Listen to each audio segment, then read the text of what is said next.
Hi everyone, सरल academy में आपका स्वागत है। उम्मीद करता हूँ आप सभी की केमिस्ट्री के एग्जाम की तैयारी काफी ज्यादा जोरदार मजेदार चल रही होगी। हम पहले एक वीडियो ला चुके हैं जिसमें हमने बात करी थी किसकी, ऑब्जेक्टिव की। आज जो हमारा वीडियो होने वाला है वो बिलोंग करेगा ऑर्गेनिक केमिस्ट्री से, साथ ही उप सहसंयोजन यौगिक से। ऑर्गेनिक केमिस्ट्री का 2 नंबर का एक प्रश्न आएगा, 3 नंबर का एक प्रश्न आएगा, और काफी सारे ऑप्शंस आपको देखे रखे हैं। तो आप कंफ्यूज हो जाओगे कि कौन सा वाला पढ़ना है और कौन सा वाला छोड़ना है। तो हम उसी के बारे में बात करेंगे। जो मुझे इंपॉर्टेंट लगते हैं हम उसे इस वीडियो में कवर करेंगे, बाकी के जो छूट जाएंगे वो आप सेल्फ स्टडी करेंगे। साथ ही उप सहसंयोजन न्यूज से रिलेटेड कुछ प्रश्न जो बहुत ज्यादा इंपॉर्टेंट है और जो आएंगे ही। ठीक है, तो ज्यादा समय नहीं लेते हैं, स्टार्ट करते हैं। सबसे पहली रिएक्शन जो कि है ये वाली C6H5-CH इसकी अभिक्रिया करवानी है HBr के साथ में। और ये अभिक्रिया जो होगी वो मार्कोनिकॉफ नियम के अनुसार होगी। सबसे पहले आपको ये पता होना चाहिए कि मार्कोनिकॉफ नियम क्या होते हैं। तो जब भी ऐसी डबल बॉन्ड वाली संरचना होती है उससे हम HBr की यानी कि हेलोजन हैलाइडो की अभिक्रिया हाइड्रोजन हैलाइडो की अभिक्रिया करवाते हैं। तो हैलोजन उस कार्बन से जुड़ना पसंद करते हैं जिस कार्बन के पास में हाइड्रोजन परमाणुओं की संख्या कम है। कहना क्या चाहते हैं सर आप? तो देखो हम कहना चाहते हैं ये रहा आपका C6, 1 2 3 4 5 6, H5 5 हाइड्रोजन, 1 2 3 4 5, एक हाइड्रोजन हटा, वहां पर जुड़ा CH डबल बॉन्ड CH2 यानी कि एथिन ग्रुप जुड़ा। इसकी अभिक्रिया आपको करवानी है HBr के साथ में। जब आप HBr के साथ में अभिक्रिया करवाएंगे तो दो तरह के उत्पाद बनते हैं, एक ज्यादा बनेगा एक कम बनेगा। तो ज्यादा कौन सा बनेगा? तो वही मार्कोनिकॉफ नियम है। तो यहां पर आप जब ये डबल बॉन्ड तोड़ेंगे तो इस कार्बन का एक इलेक्ट्रॉन फ्री होगा, इस कार्बन का भी एक इलेक्ट्रॉन फ्री होगा। अभी हमारे पास में लॉन्ग लेक्चर पढ़ाने का समय तो नहीं है भी, परंतु आपका एग्जाम है, मैं ज्यादा लॉन्ग में नहीं बता सकता। ये सारी चीजें हम पहले ही लॉन्ग वीडियोस में कवर कर चुके हैं। पूरी प्लेलिस्ट है, आप चाहो तो जाके देख सकते हो, बाद में देख लेना, अब समय नहीं बचा है। तो यहाँ पर बेंजीन के साथ में CH जुड़ा है, इसका एक इलेक्ट्रॉन फ्री होगा तो इससे भी आर जुड़ेगा, इसका एक इलेक्ट्रॉन फ्री होगा तो यहाँ पर जो हाइड्रोजन है वो यहाँ पर जुड़ेगा, तो बनेगा बेंजीन CHBr-CH3। अब मार्कोनिकॉफ नियम कहता है कि जिस कार्बन से हाइड्रोजन परमाणु कम होंगे, जिस कार्बन पर हाइड्रोजन परमाणु कम होंगे वहां पर हैलोजन जुड़ेगा और यही वाला आपका मुख्य उत्पाद होगा। एक और उत्पाद बनेगा, ये कम उत्पाद होगा क्योंकि जरूरी नहीं हर बार अणुओं की रेस में हैलोजन परमाणु इसी कार्बन के साथ जुड़े, वो अगले कार्बन के साथ भी जुड़ सकता है। तो एक और दूसरा उत्पाद बनेगा जो कि होगा आपका अल्प उत्पाद। तो यहाँ पर आपका एक हाइड्रोजन आ जाएगा तो हो जाएगा CH2, जो Br है वो यहाँ पर जुड़ेगा तो यहाँ पर 2 था, एक Br ये जुड़ जाएगा। तो इस प्रकार से आपके दो उत्पाद बनेंगे। इफ मैंने तेज बोल दिया होगा बहुत तो आप धीरे कर लीजिएगा कि क्या कहना चाह रहे हैं सर। ठीक है, तो मार्कोनिकॉफ के नियम के अनुसार वो उत्पाद ज्यादा होगा, वो उत्पाद ज्यादा बनेगा जिस कार्बन के पास में हाइड्रोजन परमाणु की संख्या कम होगी, वहीं पर Br सबसे अधिक जुड़ेगा और जहां Br सबसे अधिक जुड़ेगा वही आपका मुख्य उत्पाद होगा। ठीक है, दूसरी अभिक्रिया आप चाहो तो जब आप ये लिख दोगे तो आपको ये नियम भी लिख लेना। मार्कोनिकॉफ नियम के अनुसार असंतृप्त यौगिक में HBr, ये असंतृप्त यौगिक है, में HBr के योग के दौरान हाइड्रोजन परमाणु उस कार्बन परमाणु से जुड़ता है जिसमें पहले से ही अधिक हाइड्रोजन परमाणु होते हैं, और हेलोजन परमाणु उस कार्बन से जुड़ता है जिसमें हाइड्रोजन परमाणु कम होते हैं। नेक्स्ट है हमारे पास में एक और रिएक्शन, ये वाली। ठीक है, अब मैंने ग्रुप हटा दिया है तो देखो C6H5CH2, एक हाइड्रोजन ऊपर एक हाइड्रोजन नीचे, आगे एक कार्बन, यहाँ एक H डबल बॉन्ड CH2, इसकी अभिक्रिया आपको HBr के साथ करवानी। तो यहाँ पर एक ही उत्पाद बनेगा, यही आपका मुख्य उत्पाद होगा। क्या होगा कि जहां पर हाइड्रोजन अधिक होंगे वहीं पर आपका Br जुड़ेगा, जहां आपके हाइड्रोजन अधिक होंगे वहीं Br जुड़ेगा और जहां हाइड्रोजन कम होंगे वहां हाइड्रोजन जुड़ जाएगा। ये है एंटी मार्कोनिकॉफ नियम। पराक्साइड की उपस्थिति में HBr का योग एंटी मार्कोनिकॉफ नियम के अनुसार होता है जहां हाइड्रोजन परमाणु उस कार्बन से जुड़ा होता है जिसे कम हाइड्रोजन परमाणु जुड़े होते हैं। कहां पर हाइड्रोजन परमाणु उस कार्बन से जुड़ता है, हाइड्रोजन परमाणु उस कार्बन से जुड़ता है जिस कार्बन पर हाइड्रोजन परमाणु कम होते हैं, और हाइड्रोजन परमाणु उस कार्बन से जुड़ता है जिस पर अधिक हाइड्रोजन होते हैं। ठीक है, ये है आपकी दूसरी रिएक्शन। अब देखते हैं तीसरी रिएक्शन क्या है। तो ये है आपकी प्रोपिल अल्कोहल की अभिक्रिया आपको थायोनिल क्लोराइड के साथ करवानी है। ये अभिक्रिया एनसीईआरटी से ही है, प्रॉपरली लास्ट ईयर भी आ चुकी है, मर्व इंजीनियरिंग के साथ आई थी। ठीक है, तो यहाँ पर आपको प्रोपिल अल्कोहल की अभिक्रिया थायोनिल क्लोराइड के साथ करवानी है। तो एल्कोहल के विवेचन के अंतर्गत जो ऑफलाइन वाले बच्चों ने पता चल गया होगा कि आपने जो तीसरा नियम लिखा था ना बेटा कि एल्कोहल की अभिक्रिया थाइनिल क्लोराइड के साथ, वहां से ये प्रश्न आया। तो सिंपल है, OH बाहर होगा, OH बाहर होगा और यहाँ पर क्या जुड़ेगा, Cl। तो आपका बनेगा क्या, अच्छा चलो इसके बारे में बता देते हैं। यह अभिक्रिया टार्जन अभिक्रिया कहलाती है और जिसमें अल्कोहल थाइनिल क्लोराइड के साथ अभिक्रिया करके alkyl chloride, sulphur dioxide gas और हाइड्रोजन हाइड्रोक्लोरिक गैस बनाती है। मतलब ये इसमें कोई भी अपशिष्ट उत्पाद नहीं बनता, ये सबसे प्योरेस्ट फॉर्म है जिससे आप एल्किल हैलाइड बना सकते हैं। अब रिएक्शन देख लेते हैं कैसी होगी। ये देखो, ये रहा इसका बड़ा रूप, यहाँ पर CH3 CH2 CH2 Cl, एक Cl यहाँ का यहाँ आ गया, यहाँ का एक Cl यहाँ पर लग गया। अभी कितना Cl बचा, एक Cl बचा इस पे और SOCl बचा हो, Cl2 से एक Cl आपने ले लिया तो अब सिर्फ Cl बचा है। यहाँ पर से आपने क्या हटाया बेटा, OH हटाया, तो एक H जो है यहाँ पर जो एक Cl बचा था उसे लेकर HCl बना देगा, बचेगा क्या, सिर्फ यहाँ पर एक ऑक्सीजन बचेगा। तो ऑलरेडी यहाँ पर से आपने दोनों Cl ले लिए हो तो यहाँ पर क्या बचा, सिर्फ SO, एक O A वाला जुड़ जाएगा तो बन जाएगा SO2। इस प्रकार से आप इसे समझ सकते हैं। मैंने अपने लॉन्ग वीडियोस में ये सारी चीजें कवर कर चुकी है, परंतु आपने नहीं देखा है तो देखो जाके, काफी अच्छे से मैंने बताया है। यदि आप अभी अभी स्टार्ट कर रहे हो पढ़ाई और सरल एकेडमी को फर्स्ट टाइम देख रहे हो बेटा, तो आपको क्लियर कर दूं, विलियन चैप्टर एंड हमारा जो 6 चैप्टर है जो कि मुझे बहुत पसंद है वो हमने कवर कर चुका है ना, इनके सारे लॉन्ग लेक्चर्स डल चुके हैं। अब नेक्स्ट है हमारी अगली रिएक्शन जो कि है ये CH3 CH2 CH double bond CH2 HBr पर ऑक्साइड। तो यह भी कैसी अभिक्रिया होगी, एंटी मार्कोनिकॉफ नियम के अनुसार। ये जो 2 है ये यहाँ आएगा, गलती से ऊपर चला गया है। तो हमारा Br कहाँ जुड़ेगा, जहां पर हाइड्रोजन परमाणु ज्यादा है, और हाइड्रोजन कहाँ जुड़ेगा, जहां हाइड्रोजन कम है। तो इस प्रकार से यह अभिक्रिया होगी। तो CH3 CH2 CH2 CH2 Br ये आपका मुख्य उत्पाद बनेगा। नेक्स्ट है परऑक्साइड की उपस्थिति में HBr एंटी मार्कोनिकॉफ नियम के अनुसार यह अभिक्रिया देता है। नेक्स्ट, निम्नलिखित के क्वथनांक को बढ़ते क्रम में लिखिए। ठीक है, कुछ चीजें यहाँ पर लिखी हुई है, आप कुछ का क्रम आपको देखना है। शाखाओं वाले यौगिकों का सतही क्षेत्र कम होने के कारण क्वथनांक कम होता है। आइसोप्रोपिल एक शाखित क्लोराइड है जबकि एक क्लोरोप्रोपेन और एक क्लोरोब्यूटेन सीधी श्रृंखला वाले हैं। एक क्लोरो का आणविक भार एक क्लोरोप्रोपेन से अधिक है, इसलिए इसका क्वथनांक अधिक होगा।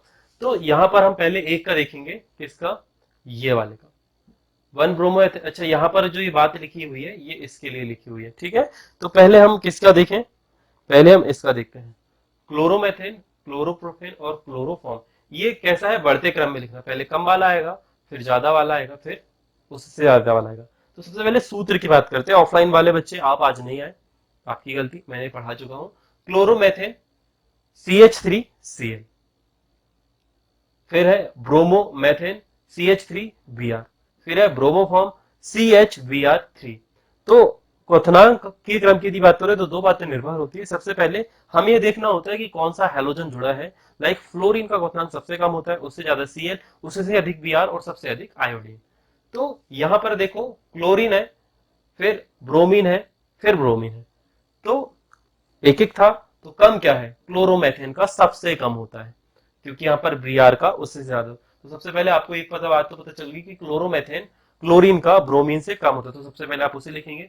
फिर आएगा उससे अधिक वाला कौन सा, ब्रोमोमेथेन। ब्रोमोमेथेन, मैंने एथेन बोल दिया तो सॉरी, मेथेन है। फिर आएगा ब्रोमोमेथेन, फिर आएगा ब्रोमोफॉर्म। ब्रोमोफॉर्म का सूत्र होता है CHBr3। तो Br कितने यहाँ पर, 3। तो ऑटोमेटिकली ये जो है इसका क्वथनांक बढ़ जाएगा। इसके बाद में हमारा दूसरा है, अब यहाँ पर देखो, क्वथनांक के आणविक भार और वंडरवॉल्स वाले है वो पर निर्भर करता है। समान श्रेणी के यौगिकों में आणविक भार बढ़ने के साथ क्रम बढ़ता है। ब्रोमोफॉर्म का आणविक भार सबसे अधिक है, उसके बाद ब्रोमोमेथेन, फिर ब्रोमोमेथेन और फिर क्लोरोमेथेन का होगा। चलो फिर से पढ़ते हैं एक बार, फंबल बहुत ज्यादा हो गया है, कोई बात नहीं। क्वथनांक अणु के आणविक भार और वंडरवॉल्स बलों पर निर्भर करता है। ठीक है, क्या बोल रहे हैं कि किसी भी कार्बनिक यौगिकों का क्वथनांक उसके आणविक भार पर निर्भर करता है, यानी कि आणविक भार जितना अधिक होगा उसका क्वथनांक भी उतना अधिक होगा। अब आणविक भार किस पर निर्भर करता है, अणुओं पर। अब अणु किससे बने होते हैं? परमाणु पर। तो जिस भी हैलोजन का परमाणु भार ज्यादा होगा उसका क्वथनांक भी अधिक होगा। तो फ्लोरीन का परमाणु भार 14, नौ, ना ना 14 नहीं होता है, फ्लोरीन का होता है 18। ठीक है, फ्लोरीन का परमाणु क्रमांक है 9 और 9 दूनी होता है 18। तो इस प्रकार से आपको समझना है। फिर आता है क्लोरीन का 17, 17 दूनी 34, एक 35, इसका होता है द्रव्यमान 35 ग्राम के आसपास। फिर आया ब्रोमीन का होता है, ब्रोमीन का थोड़ा ज्यादा होगा क्योंकि उसमें प्रोटॉन और न्यूट्रॉन्स की संख्या ज्यादा होती है। आई होप 80 के अराउंड होती है उसका परमाणु भार जो होता है 80। और सबसे अधिक होता है आयोडीन का। तो पहले फ्लोरीन का कम, फिर क्लोरीन का ज्यादा, फिर ब्रोमीन का ज्यादा और फिर आयोडीन का सबसे ज्यादा। ठीक है, तो यहाँ पर ज्यादा ज्यादा वाले को आपको सबसे आखिरी में लेना, कम वाले को पहले लेना। तो सबसे कम किसका है? क्लोरोमेथेन का।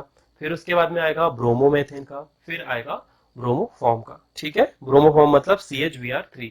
अब अगला आपको जो है वो है एक क्लोरोप्रोपेन, आइसोप्रोपिल क्लोराइड और एक क्लोरो ब्यूटेन।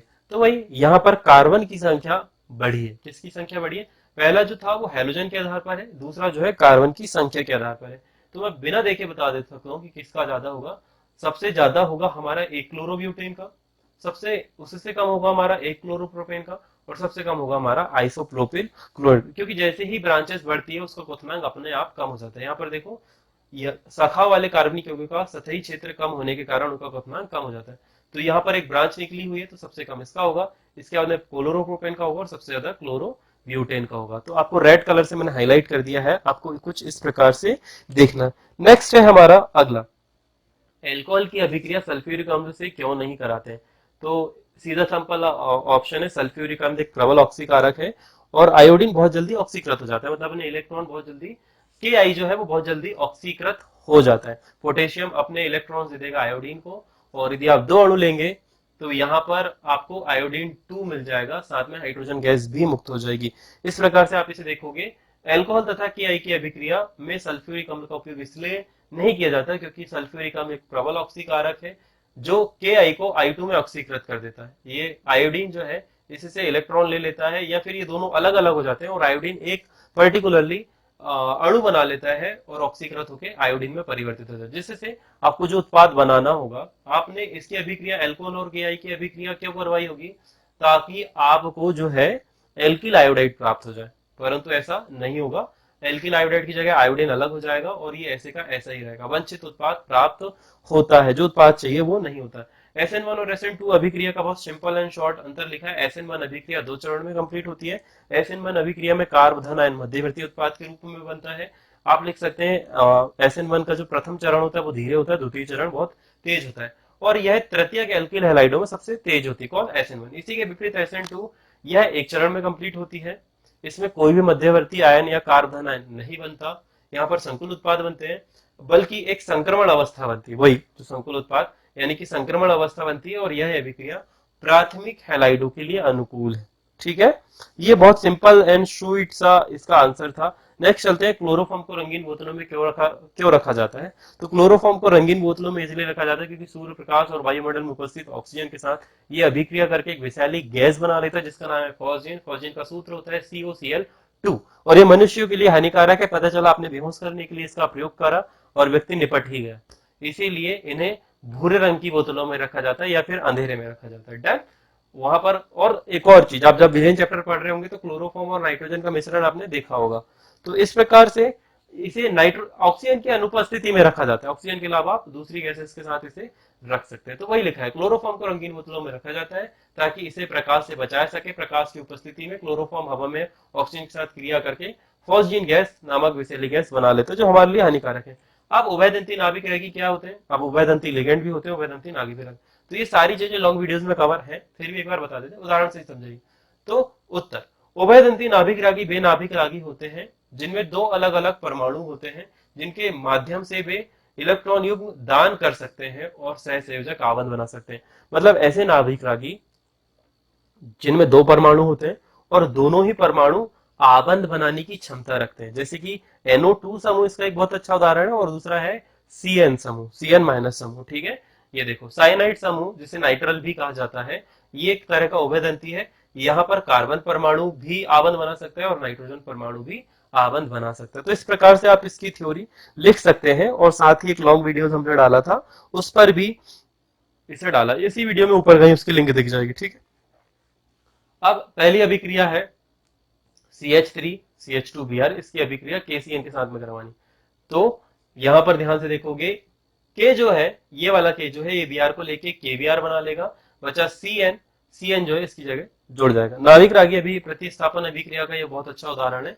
यहाँ पर के और CN जब अलग अलग होंगे तो के पॉजिटिव आयन लेगा और CN नेगेटिव आयन लेगा। इसी प्रकार से यहाँ पर CH2Br जब अलग होंगे तो Br यहाँ का इस सी का एक इलेक्ट्रॉन ले लेगा और इस पर प्लस आयन आ जाएगा। तो प्लस और माइनस दोनों आपस में मिल जाएंगे और यहाँ पर के प्लस और Br माइनस आपस में मिलकर दो नए उत्पाद बना लेंगे। यह एक नाभिक रागी प्रतिस्थापन अभिक्रिया जहां ब्रोमीन परमाणु साइनाइड समूह द्वारा प्रस्थापित किया जाता है, ठीक है। ये पहले ही बता चुके थे हम। अब ये वाली जो अभिक्रिया है, मैं बार बार इसके 1 मिनट शॉर्ट पे भी डाल चुका था कि आएगा ही। सरल एकेडमी के इंस्टाग्राम चैनल पे मैं 2 दिन पहले ही डाल चुका हूँ। फिर ग्रिग्नार्ड अभिकर्मक से एक रिएक्शन तो पक्की। चलो एक बार देख ले रिकॉर्डिंग हो रही कि नहीं, कि हम वैसे ही बड़बड़ाते जा रहे हैं। नाउ रिकॉर्डिंग हो रही, कभी कभी पोपट हो जाता है ना। तो यहाँ पर C2H5Cl प्लस Mg, इसकी अभिक्रिया जब आप शुष्क ईथर की उपस्थिति में करवाएंगे तो यहाँ पर बचेगा C2H5MgCl, और जो है कि ये है ग्रिग्नार्ड अभिकर्मक एथिल मैग्नीशियम क्लोराइड, पूरा नाम इसका आप चाहो तो लिख सकते हो, ठीक, डन। नेक्स्ट है हमारे पास में जैम तथा विस डाइहैलाइडों का सूत्र लिखे। तो जैम डाइहैलाइड वे कार्बनिक यौगिक होते हैं जिनमें कार्बन, एक ही कार्बन से एक समान 2 हैलोजन परमाणु जुड़े होते हैं। तो ऐसे यौगिकों को हम जैम डाइहैलाइड कहते हैं। उदाहरण CH3-CHCl2, इसका आयुपेसी नाम होगा 1,1 डाइक्लोरो एथेन। इसी प्रकार से विस डाइहैलाइड वे कार्बनिक यौगिक जिसमें जिसमें आसन कार्बन परमाणु 2 हैलोजन परमाणु से जुड़ा हुआ होता है। वे कार्बनिक यौगिक जिनमें 2 असन्य कार्बन, यहाँ पर 2 अलग अलग कार्बन, असन का मतलब यहाँ पर निकटवर्ती है। क्या है? निकट। मैं और स्लो इजी करता हूं इस परिभाषा को। वे कार्बनिक यौगिक जिनमें निकटवर्ती 2 कार्बन परमाणु से एक समान 2 हैलोजन परमाणु जुड़े होते हैं, आप उन्हें विस डाइहैलाइड कहते हैं। उदाहरण CH2Cl CH2Cl, 1,2 die chloro ethane इसका बहुत अच्छा उदाहरण है। नेक्स्ट है निम्नलिखित अभिक्रियाओं को समझाइए। तो यहां पर आपको बोला है कोई 3, Wurtz Fittig, Fittig, Sandmeyer, Swarts, Wurtz और फिंकलस्टाइन। सैंडमेयर छोड़ दो, Wurtz Fittig, Fittig, Swarts, Wurtz और फिंकलस्टाइन, ये अभिक्रिया समझते हैं। मैं फिर भी आपको इसमें से इंपॉर्टेंट वाली समझा देता हूँ जो बार बार आपको देखने को मिलेगी। फिंकलस्टाइन आपको ऑब्जेक्टिव में पहले हम करवा चुके हैं, वुड्स भी हम पहले ऑब्जेक्टिव में करवा चुके हैं, अभी फिर से करवाएंगे। यहाँ पर फिटिंग, वुड्स और स्वार्ट्स, ये भी है, स्वार्ट्स को हम छोड़ रहे हैं, ये 2 पहले ही हो चुकी है, ये वाली हम समझते हैं। सबसे पहले वुड्स फिटिंग अभिक्रिया, यह एक रासायनिक अभिक्रिया जिसमें एरिल हैलाइड और एक एल्किल हैलाइड, यहाँ एल्काइल लिखा है, एल्किल हैलाइड सोडियम धातु के साथ निर्जल ईथर की उपस्थिति में अभिक्रिया करके प्रतिस्थापित सुगंधित यौगिक बनाते हैं, जिसे टालुइन या एल्किल बेंजीन कहा जाता है। एक क्लोरोबेंजीन है, दूसरा मेथिल क्लोराइड है। यहाँ पर सोडियम धातु के 2 अणु अपने लिए, इसकी अभिक्रिया ईथर की उपस्थिति में करवाई तो ये 2 Na, एक Cl ये वाला, एक Cl ये वाला लेके 2 NaCl बना देगा। इनके एक एक इलेक्ट्रॉन फ्री हो जाएंगे, CH3 का एक इलेक्ट्रॉन फ्री होगा, यहाँ का एक इलेक्ट्रॉन फ्री होगा, ये दोनों आपस में जुड़ जाएंगे और बन जाएगा टालुइन। ये है अभिक्रिया। कुछ इस प्रकार से आपको पहले थ्योरी लिखना है, फिर आपको उदाहरण लिखना है, फिर आपको रिएक्शन भी लिखनी है। तो आपके नंबर कोई काटने के लिए सोच भी नहीं सकता। मैंने बहुत पहले एक वीडियो बनाया था जिसपे बताया था कि ऑर्गेनिक केमिस्ट्री में नंबर कैसे करते हैं। सबसे इंपॉर्टेंट बात, ये बॉन्ड का आप ध्यान रखें कि बेंजीन की बात हो रही है या साइक्लोहेक्सेन की बात हो रही है। डन। नेक्स्ट है हमारी अगली रिएक्शन, दैट इज फिटिंग अभिक्रिया। यह युग्मन अभिक्रिया है जिनमें 2 एरिल हैलाइड सोडियम धातु की उपस्थिति में अभिक्रिया करके वेरियल यौगिक बनाते हैं, यानी कि डाइफेनल बनाते हैं, ठीक है। उदाहरण क्लोरोबेंजीन की निर्जल सोडियम की उपस्थिति में अभिक्रिया करने पर डाइफेनिल बनता है। ये 2 क्लोरोबेंजीन के आपने अणु लिए हैं, आपने 2 Na लिया है, Na छोटा होगा, गलती से बड़ा हो गया, इसकी ईथर के साथ अभिक्रिया होगी तो ये बन जाएगा डाइफेनिल, दोनों फेनिल आपस में जुड़ जाएंगे, दोनों बेंजीन आपस में जुड़ जाएंगे, दैट इज डाइएरिन या डाइफेनिल, और साथ में बन जाएगा 2 NaCl। नेक्स्ट अभिक्रिया है आपकी वुड्स अभिक्रिया। यह एक मगन अभिक्रिया जिसमें 2 एल्काइल समूह एल्किल हैलाइड सोडियम धातु के साथ अभिक्रिया करके उच्च श्रृंखला की असम श्रृंखला वाले एल्केन बनाते हैं। यहाँ पर होगा 2RX प्लस 2Na, दोनों R जुड़ जाएंगे और साथ में 2NX बन जाएगा। इसका आप आगे उदाहरण भी देखेंगे, ये भी लिखना, आगे एक उदाहरण भी आप लिखोगे। जैसे कि मैथिल क्लोराइड के दो अणुओं की अभिक्रिया सोडियम धातु के दो अणुओं के साथ करवाएंगे तो हमें मैथ एथिन मिलेगा, साथ में NaCl मिलेगा। ठीक है, इस प्रकार से आप इसे समझ सकते हैं। इसके प्रकार में आपका अगला क्वेश्चन है जो कि 7वां नंबर का है। निम्नलिखित क्या होगा जब एन ब्यूटिल क्लोराइड को आप एल्कोहलिक क्षार के साथ मिलाएंगे, क्या अभिक्रिया करवाएंगे। कितने करने, कोई तीन, तो हम सिर्फ कोई तीन ही करेंगे। तो यहाँ पर है एन ब्यूटिल क्लोराइड। कुछ बच्चों को एन ब्यूटिल क्लोराइड ही नहीं पता। अब एन ब्यूटिल क्लोराइड नहीं पता होगा तो आगे का कैसे बनेगा, ये सबसे बड़ी दिक्कत है। ऑर्गेनिक केमिस्ट्री की बात यही है कि आप इसे रट नहीं सकते, शुरू से पढ़ना पड़ेगा। तो अभी भी समय है, you have lots of time to learn organic chemistry. इसे बराबर प्यार सम्मान इज्जत दो, तो ये वापस से तुम्हें उतना ही प्यार सम्मान और मार्केट में वैल्यू प्रोवाइड करेगी। Now CH3 CH2 CH2 CH2 Cl, ये होता है सीधी श्रृंखला वाले ब्यूटिल क्लोराइड। 4 कार्बन है तो ब्यूट, 4 कार्बन के लिए ब्यूट, और N है मतलब सीधी श्रृंखला में जोड़े, कोई भी ब्रांचेस नहीं निकली है।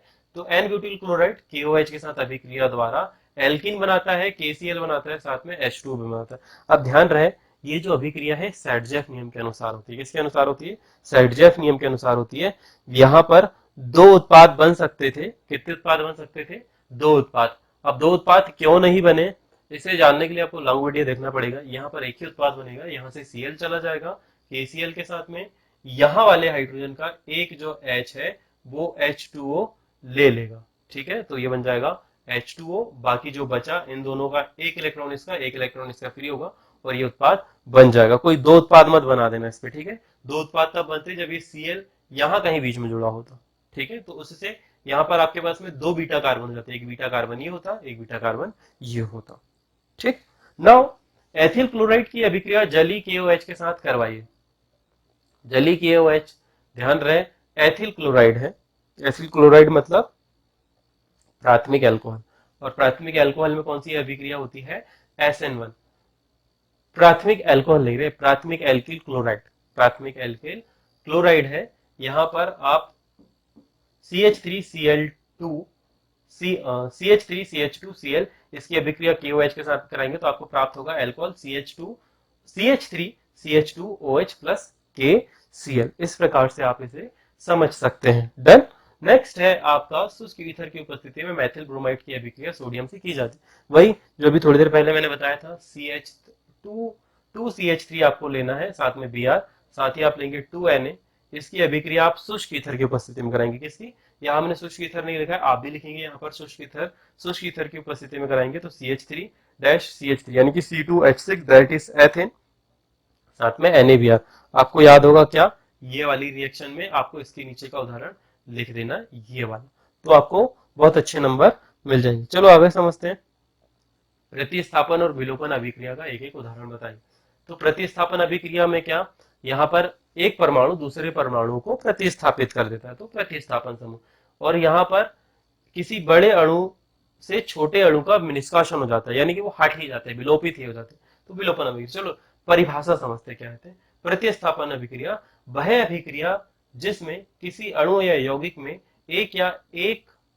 एक परमाणु या समूह को दूसरे परमाणु या समूह द्वारा प्रतिस्थापित कर दिया जाता है, प्रतिस्थापन अभिक्रिया कहलाता है। बहुत अच्छा उदाहरण इसका क्लोरोएथेन की अभिक्रिया जब सोडियम हाइड्रोक्साइड के साथ करवाएंगे तो यहाँ पर बनेगा CH3OH, यहाँ Cl को प्रतिस्थापित कर दिया OH ने, साथ ही NaCl बाहर हो गया। तो ये प्रतिस्थापन अभिक्रिया का उदाहरण। वही विलोपन अभिक्रिया की बात करें, वह अभिक्रिया जिसमें किसी अणु से छोटे अणु जैसे H2O HX का निष्कासन होता है, जिसके परिणाम स्वरूप असंतृप्त यौगिक बनते हैं, यानी कि एल्कीन बनते हैं, विलोपन अभिक्रिया कहलाती है। उदाहरण CH3CH2OH की अभिक्रिया जब हम कराएंगे, इसे गर्म करेंगे तो यहां पर आपको प्राप्त होगा CH2 डबल बॉन्ड CH2, साथ ही H2O। ये एक विलोपन अभिक्रिया का उदाहरण है। साथ ही आप विलोपन अभिक्रिया का आपको उदाहरण लिखना है तो आप ये वाला उदाहरण भी लिख सकते हो। ठीक है, मेरे हिसाब से आप दिस इज बेटर दैट कि आप ये वाला उदाहरण लिख के आओ। ठीक है, दोनों चीजें देखो एक ही जगह। ऑर्गेनिक केमिस्ट्री में क्वेश्चन रिपीट होते हैं, बस दिक्कत ये है कि हमें आती नहीं है, हम प्रयास ही नहीं करते। तो विलोपन अभिक्रिया के लिए आप एक तो ये वाला उदाहरण भी लिख सकते हैं या फिर आप ये वाला उदाहरण भी लिख सकते हैं। डन। अब हेलो एल्कीन की KCN पोटेशियम साइनाइड से अभिक्रिया करके मुख्य उत्पाद के रूप में एल्किल साइनाइड तथा एल्किल साइनाइड बनते हैं, जबकि AgCN से अभिक्रिया करने पर आइसोसाइनाइड प्रमुख उत्पाद के रूप में प्राप्त होता है। समझाइए। तो वही यहाँ जब KCN विभाजित होंगे तो दो अलग अलग आयन बनेंगे, एक पॉजिटिव चार्ज K पे आएगा और माइनस चार्ज CN पे आएगा। तो यहाँ पर आयनिक बंध होता है, KCN में आयनिक बंध होता है जहां, और K प्लस आयन तथा CN माइनस के रूप में वियोजित हो जाते हैं। CN माइनस एक उभयदंती नाभिक रागी पहले ही बता चुका हूं, जिसमें कार्बन और नाइट्रोजन दोनों पर इलेक्ट्रॉन युग्म होते हैं, लेकिन कार्बन कार्बन आबंध यानी कि कार्बन कार्बन बंध अधिक प्रबल होता है, इसीलिए कार्बन के माध्यम से आक्रमण करके एल्किल साइनाइड बनता है। जब ये विभाजित होगा यहां से, जब ये टूटेंगे तो K प्लस आयन और CN माइनस बनेगा। तो जब ये जुड़ेंगे ना, तो ये जुड़ने का जो क्रम होगा वो कार्बन के साथ आबंध बनेगा, नाइट्रोजन के साथ आबंध नहीं बनेगा। और जब नाइट्रोजन के साथ आबंध बनेगा तो वो आइसोप्रोपिल वाली संरचना बनेगी, आइसोसाइनाइड वाली संरचना बनेगी। तो यहाँ पर जो आबंध जुड़ा RCN, तो इस वाले R से सीधे जुड़ जाएगा। वहीं AgCN सहसंयोजक होता है, इसमें नाइट्रोजन पर उपलब्ध इलेक्ट्रॉन युग्म के माध्यम से आक्रमण होता है। किसके माध्यम से? नाइट्रोजन के ऊपर जो दो बिंदु होते हैं, अब थोड़ा बड़ा है ये, डिजिटल बोर्ड नहीं है, मैं समझा देता लिख के, तो उसके माध्यम से आक्रमण होता है, क्योंकि AgC बंध की तुलना में AgN आबंध अधिक प्रबल होता है, जिससे आइसोसाइनाइड बनता है। यहाँ पर जो आबंध बनेगा ना, यहाँ देखो RCN आबंध बना है, यहाँ पर देखोगे RNC आबंध बना है। ठीक है, अंतर देख रहे हो, RCN, यहाँ R-NC। ये बहुत अच्छा मैंने समझाया है हेलो एल्कीन में होने वाली हेलो एल्केन में होने वाले नाभिक रागी अभिक्रियाएं और उनके प्रकार। तो वहां पर हमने उभयदंती लिगेंड पढ़ा, सॉरी लिगेंड तो अगले चैप्टर, पिछले चैप्टर का, उभयदंती नाभिक रागी पढ़े हुए हैं, वहां पर ये सारी चीजें समझाई। तो फटाफट से ऐसे का ऐसे ही लिख के जाना। यहाँ आयनिक बंध होता है, सहसंयोजी बंध होता है, यहाँ पर आबंध जो है वो CN माइनस में C बनाता है और यहाँ पर N बनाता है। ठीक है, और यहाँ पर सहसंयोजक आबंध होता है। ठीक है, इस प्रकार से आप लिखोगे, आपको नंबर मिल जाएंगे। अगला है बड़ा ही इंपॉर्टेंट, बहुत जल्दी होगी खत्म ये PPT, हमारा चैप्टर नंबर 5, उप सहसंयोजन रसायन। निम्नलिखित उप सहसंयोजी यौगिक के सूत्र लिखिए। Tris 3 ethane 1,1 diamine. जब ऐसे लिगेंड हो जिसमें बहुत अंतर लिगेंड हो, तो वहां पर मोनो डाई ट्राई का उपयोग न करके विश ट्रेस ऐसे कर शब्दों का प्रयोग होता है। तो यहाँ पर आप क्रोमियम जो है वो ब्रैकेट के अंदर आएगा कुछ इस प्रकार से, ये देखो, गुरु कोष्ठक के अंदर Cr, ब्रैकेट क्लोज, अंदर पे रहेगा En, that is ethane 1,2 diamine. En को मतलब होता है एथेन 1,2 डाई एमीन। कितने हैं ये? ट्रेस 3 कर दिया। अब इनको बैलेंस करने के लिए बाहर कितने लगेंगे होंगे? Cl 3। यहाँ पर 3 लगे, इसका मतलब यहाँ पर कितने क्लोराइड होंगे? 3। परंतु ये लॉजिक हर बार सही हो, ये बात सही नहीं है। नेक्स्ट है हमारा आयरन 3 हेक्सासाइनाइडो फेरेट। फेरेट फेरिक यानी कि लोहे का सूत्र होता है, तो यहाँ पर आयरन Fe3 हेक्सासाइनाइडो फेरेट। तो सबसे पहले गुरु कोष्ठक के अंदर की चीजें लिखी जाती हैं। तो केंद्रीय धातु यहाँ आपकी Fe होगी, उसके साथ में हेक्सा यानी कि 6 CN समूह जुड़े होंगे। कितने समूह जुड़े होंगे? CN, और उसे बैलेंस करने के लिए बाहर की तरफ Fe होगा। तो देखो कुछ इस प्रकार की संरचना है, Fe4 Fe CN6 3 था, इसे बैलेंस करने के लिए आपके पास में कितने, यहां पर गलती से 4 आ गया, 3 ही आएगा, तो आप ऐसे लिखना Fe4 Fe CN6 3। ये कुछ इस प्रकार से होगा। यदि सिर्फ इतना आया हेक्सासाइनाइडो फेरेट, तो इतना लिखेंगे आप सिर्फ। ठीक है, इतना लिखेंगे। यहाँ 3 आना चाहिए था, 4 क्यों आया आई डोंट नो, थोड़ा सा मिस्टेकन है, परंतु आप ऐसे ही लिखेंगे। अब अगला है हेक्सा एमिनो कोबाल्ट। तो कोबाल्ट होगा केंद्रीय धातु, जो कि यहाँ आ गया गुरु कोष्ठक के अंदर। हेक्सा मतलब 6 एमीन, 6 एमीन समूह इससे जुड़े हैं। NH3 को एमीन बोला जाता है, 6 समूह जुड़े, और इसे बैलेंस करने के लिए Cl3 बाहर है। तो इस प्रकार से आप इन्हें याद कर लीजिए, अभी के लिए याद कर लीजिए, अभी के लिए रट लीजिए। मैं खुद कह रहा हूँ, नॉर्मली मैं ऐसा नहीं कहता हूँ, तो अभी के लिए रटो। जब हम इसे ऑनलाइन स्टार्ट करेंगे तब हम इसे भी पढ़ेंगे। अब है पेंटा एमीन कोबाल्ट क्लोराइड, 3 क्लोराइड। तो यहाँ पर पेंटा एमीन 5 एमीन है, मतलब NH3 कितने हैं? 5, और कोबाल्ट है, और साथ में क्लोराइड है 3। तो ये कुछ इस प्रकार से होगा।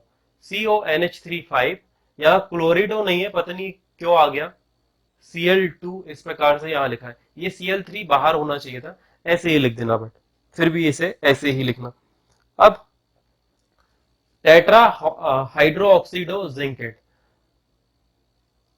टेट्रा हाइड्रोक्सीडो जिंकेट, तो जिंकेट यानी Zn, हाइड्रोक्सी मतलब OH समूह कितने हैं, 4। इस प्रकार से आप इसे करके लेके आओगे। नॉर्मली इसके आगे K4 लगा होता है।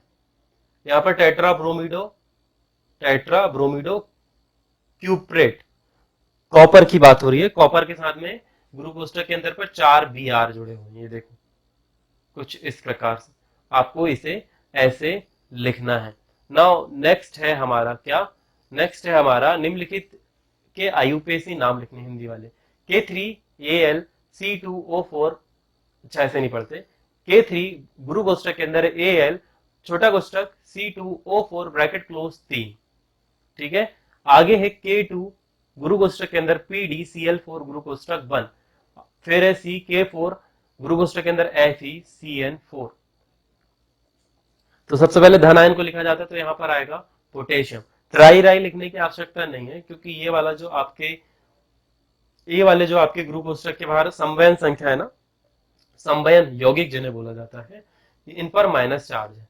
तो माइनस चार्ज को बैलेंस करने के लिए जब पॉजिटिव चार्ज पहले होता है तो पहले पॉजिटिव चार्ज को लिखा जाता है, परंतु उसकी संख्या नहीं लिखी जाती कि कितनी है, 1 है 2 है 3 है, ये नहीं लिखा जाता है। ये ऑक्सीकरण संख्या लिखते समय हम बैलेंस कर लेते हैं। तो इसका नाम होगा पोटेशियम ट्राई, इसे बोला जाता है कार्बोक्सिलेटो, है ना, हाँ ऑक्सीलेटो, पोटेशियम ट्राई ऑक्सीलेटो एल्यूमिनेट 3। जब आप इसे लिखोगे तो ये कुछ इस प्रकार से आएगा। इसका फिर से आएगा पोटेशियम, फिर आप लिखोगे डाई, हाँ नहीं, पोटेशियम टेट्रा क्लोरो, और फिर प्लेटिनम का नाम, पीडी का नाम चेंज हो जाएगा, तो आप इसे लिखोगे पोटेशियम टेट्रा क्लोरिडो प्लेटेड। प्लेटिनम से लास्ट में यदि इन पर माइनस चार्ज होता है तो केंद्रीय धातु का नाम चेंज हो जाता है। प्लेटिनम कन्वर्ट हो गया प्लेट में, एल्यूमिनियम हो गया एल्यूमिनेट में। इसी प्रकार से फेरिक जो होगा वो हो जाएगा फेरेट। तो इसका हो जाएगा पोटेशियम टेट्रा साइनाइडो, फिर आएगा फेरेट, ठीक है। और लास्ट में ऑक्सीकरण संख्या भी लिखी होगी जो कि होनी चाहिए 4, सॉरी 2, पोटेशियम टेट्रा साइनाइडो फेरेट और 2। इस प्रकार से आपको लिखना है। इसका नाम आप पहले आधा लिख चुके हो, कहां पर लिख चुके हो, ये वाला आप इसका आधा नाम लिख सके हो। तो टेट्रा हाइड्रोक्सी जिंकेट आधा लिखा हुआ है, सामने क्या जोड़ना है, पोटेशियम, तो पोटेशियम टेट्रा हाइड्रोक्सी जिंकेट, इसका भी आप आधा नाम पहले ही लिख चुके होंगे। देखो पोटेशियम टेट्रा हाइड्रोक्सी जिंकेट, इसका भी नाम होगा पोटेशियम, वही पोटेशियम, फिर कितने हैं, tetra oxalato ferrate, potassium tri oxalato, tri था मैंने गलती से, थोड़ा कंफ्यूजन हो जाता है, पोटेशियम ट्राई ऑक्सीलेटो फेरेट। यहां पर आएगा टेट्रा, तो यहां पर आपके लिखोगे पोटेशियम टेट्रा साइनाइडो फेरेट। ये देखो पोटेशियम टेट्रा साइनाइडो फेरेट। ऐसी थोड़ी बहुत आपको करके देखना है, ये फटाफट से नोट कर लो और परीक्षा में अच्छे नंबर लेके आना, ठीक है। इसी उम्मीद के साथ में जल्दी मिलेंगे अगले वीडियो में। तब तक के लिए ध्यान रखिएगा अपना, परीक्षा अच्छे से दीजिएगा। राधे राधे, और सरल एकेडमी को प्यार भी देते रहना, ठीक है।